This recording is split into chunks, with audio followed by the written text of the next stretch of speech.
Pagbasa mula sa aklat ni Propeta Amos. Gawin mo ang matuwid, hindi ang masama, upang ikaw ay mabuhay. Sa gayon, sa iyo si Yahweh, ang Diyos na makapangyarihan sa lahat, tulad ng sinasabi mo. Kamuhian mo ang masama, ibigin ang mabuti.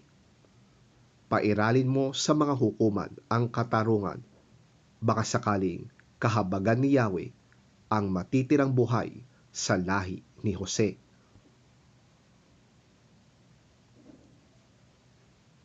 Namumuhi ako sa inyong mga handaan, hindi ako nalulugod sa inyong mga banal na pagtitipon. Hindi ko matatanggap ang inyong mga handog na sinusunog, handog na mapagkaing butil at mga hayop na pinataba. Kahit na ang mga yon ay handog pangkapayapaan, hindi ko pa rin papansinin. Tigilan na ninyo ang maiingay na awitan.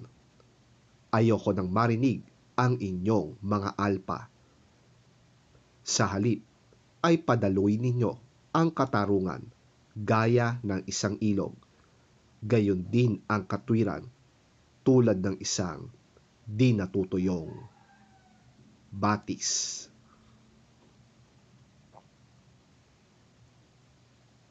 Ang salita ng Diyos. Salamat sa Diyos.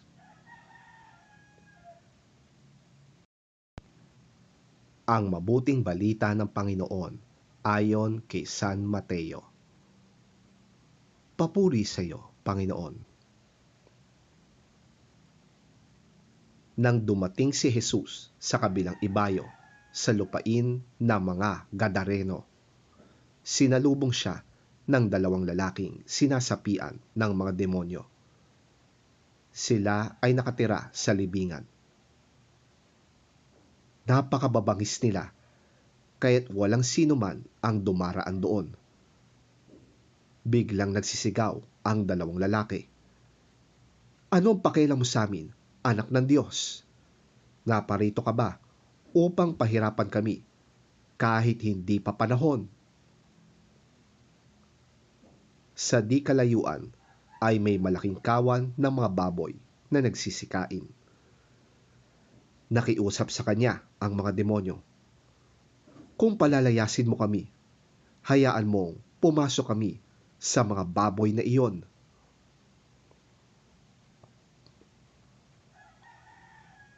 Sinabi ni Jesus, sige, lumayas kayo. Lumabas nga sila sa 2 lalaki at pumasok sa mga baboy. Ang buong kawan ay biglang sumibad ng takbo papunta sa bangin, nahulog sa lawa at nalunod. Nagtakbuhan papuntang bayan ang mga tagapag-alaga ng mga baboy. Pagdating doon, ipinamalita nila ang buong pangyayari, pati ang naganap sa mga lalaking sinasapian ng demonyo. Kaya't lumabas ang buong bayan upang salubungin si Jesus. Pagkakita sa kanya, ipinakiusap nilang lisanin niya ang kanilang lupain.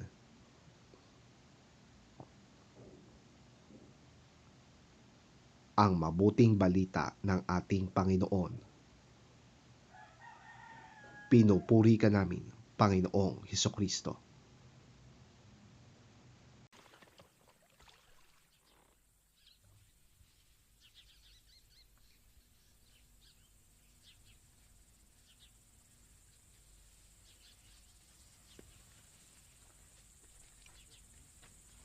When he arrived at the other side in the region of the Gadarenes, 2 demon-possessed men coming from the tombs met him. They were so violent that no one could pass that way. What do you want with us, Son of God? They shouted. Have you come here to torture us before the appointed time? Some distance from them, a large herd of pigs was feeding. The demons begged Jesus, If you drive us out, send us into the herd of pigs. He said to them, Go.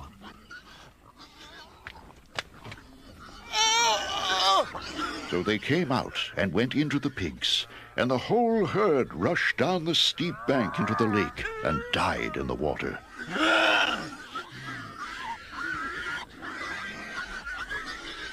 Those tending the pigs ran off into the town and reported all this, including what had happened to the demon-possessed men.